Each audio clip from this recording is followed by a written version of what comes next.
The astronauts, if they were on board, would remain seated. So Ripley obviously hasn't gotten up right now on the boat, but She has not unbuckled her seatbelt she's yet. not unbuckled her seatbelt yet.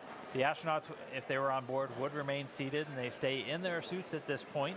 But the Dragon spacecraft has air conditioning on board, and that helps keep the temperatures in check inside the spacecraft. And the communication system on board also remains powered, so the crew still has their two-way communication as they are just kind of sitting there in the capsule waiting for the teams to move in and pull them up on the boat.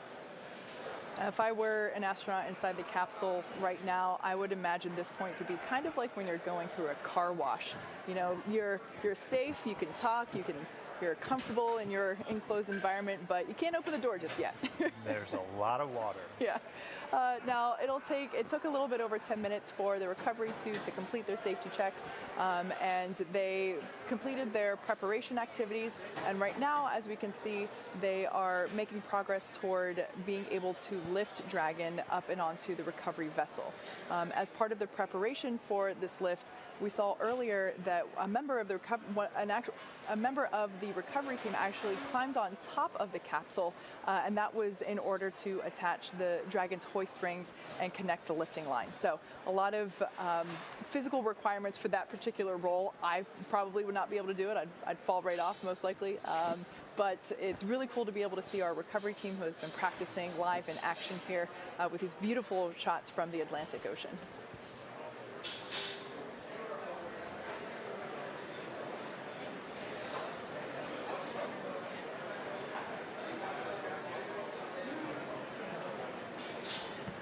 And so for now, we're just going to continue getting these great views from the boats out there. This view is actually from one of the other vessels that traveled out to the recovery zone. This is from the Go Navigator and the combined NASA teams with a number of managers, flight docs, and other personnel that will be involved in kind of the game day operations when we have crew on board the spacecraft. They're on the Go Navigator.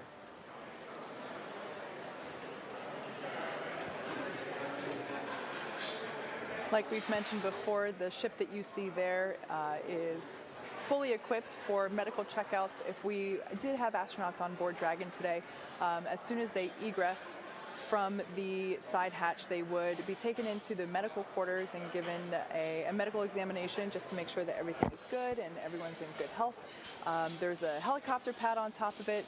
Additionally, due to unpredictable sea conditions, whenever we splash down, it might take the crew a couple days to get out and back from the splashdown point, and so the ship is also capable of housing the recovery crew for a couple of weeks, realistically, if absolutely necessary. Obviously a long time to be on a ship, in my opinion, but it's fully equipped, and I've been on that ship myself, and it's just incredible to me as someone that keeps my eyes towards the sky and not necessarily, water, ocean sickness. It's just incredible to me that we're able to have a vessel like this in our fleet, really, when you think of the full encapsulation of what a mission requires. It's not just going up, it's coming back down and back onto land safely as well. And this vessel is a great example of how we're able to do that.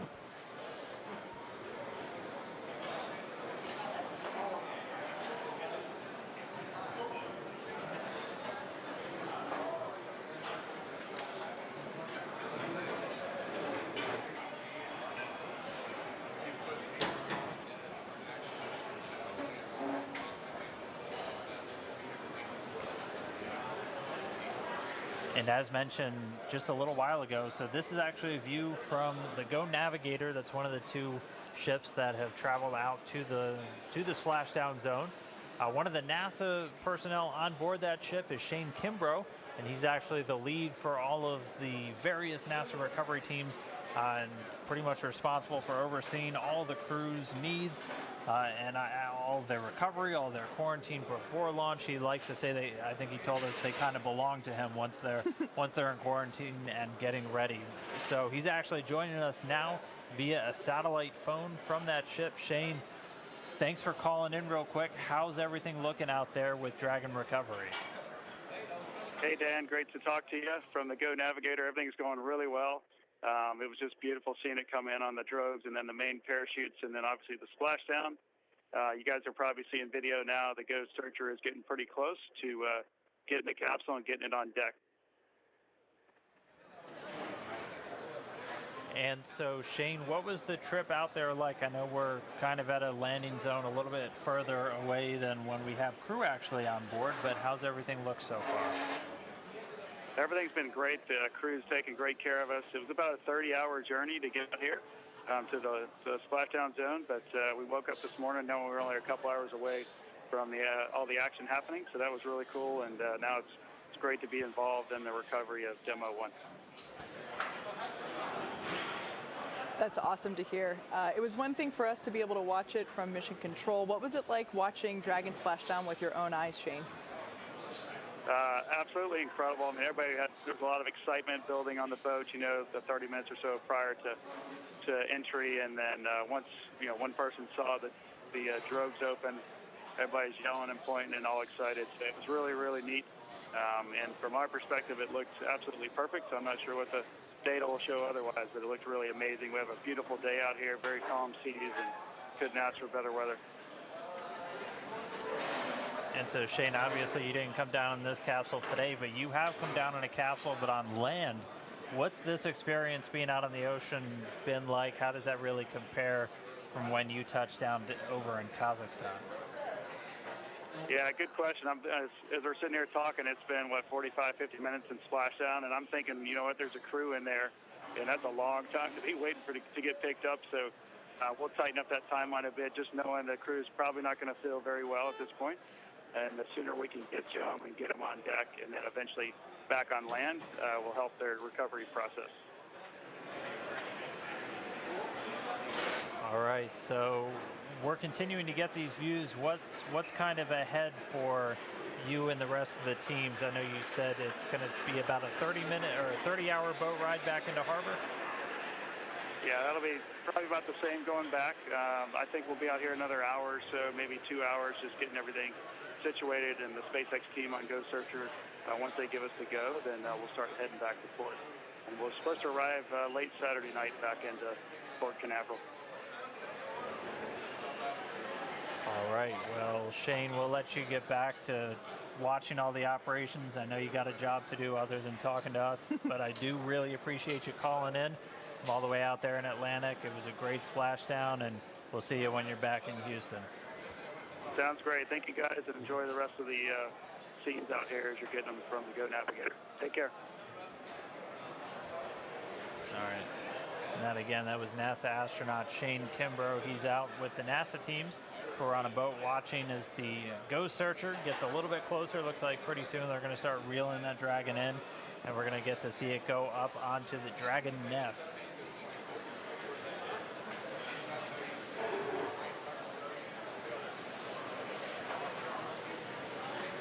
So you saw a couple of seconds ago the shot on your screen of the back of the boat itself. That is the cradle that you saw. That's what we've been referring to as the nest. It's designed specifically for the Crew Dragon design, and that is exactly where, once the lifting arms have lifted the capsule out of the water, and it'll place it back down in that spot. And then that is basically where, if there were astronauts on board, that is the position in which they would be egressing from out of the capsule. Looks like we're getting closer and closer to the capsule. And it should be in range soon.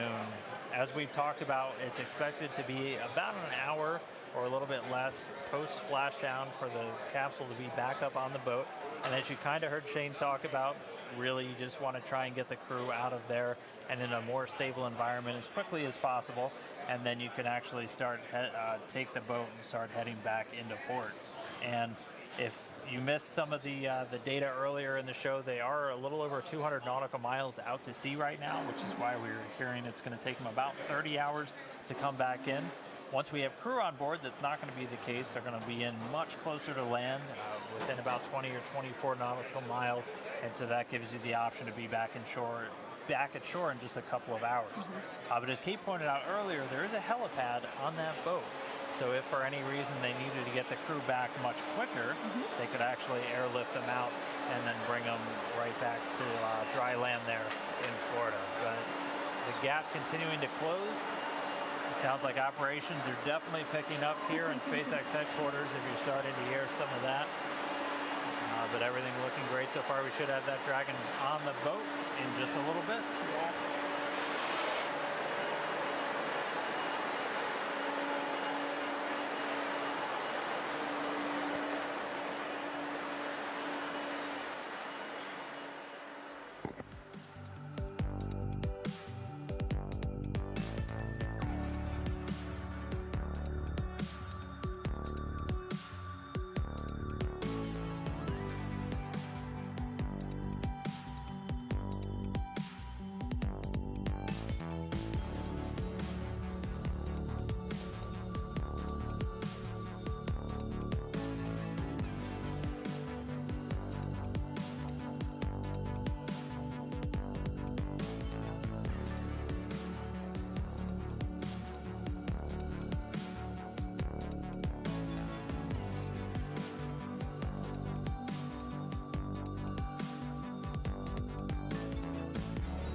continuing to watch Dragon's recovery. At this point, the teams have already lowered the vessel's hydraulic lift mechanism down into the water as they're getting ready to bring that Dragon spacecraft up into the on-deck translation system that SpaceX decided to call the Nest.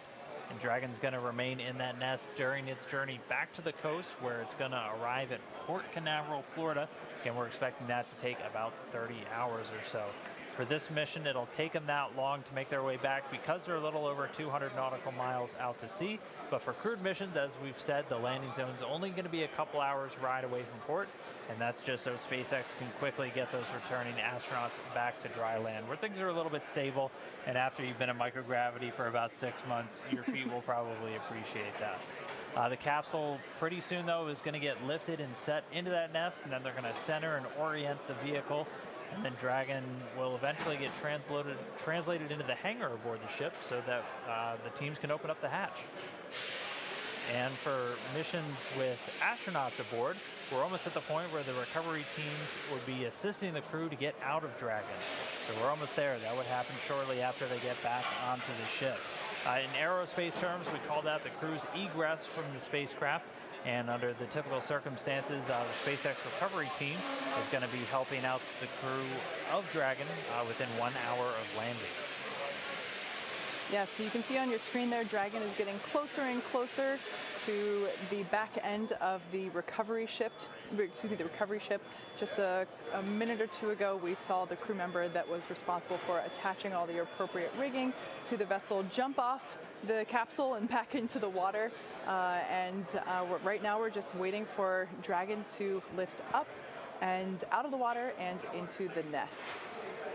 And there it goes.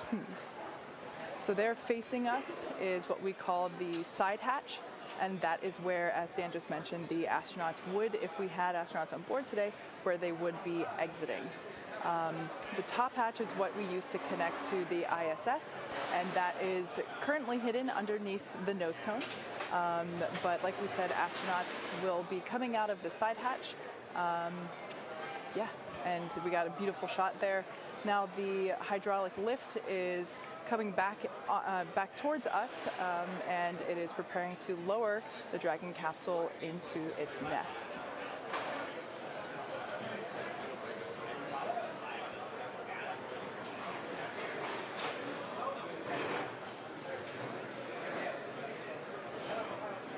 Like we said, we are treating this demonstration mission with the recovery operations as if there were actual astronauts on board. And of course, before we would be able to open the hatch, we would have to make sure that the spacecraft cabin pressure is equalized with the outside environment before doing so. So once Dragon is seated, and you can hear some cheers behind me as the remaining folks that we have here on the SpaceX team outside of Mission Control are cheering with the placement of Dragon into the nest there, as you can see.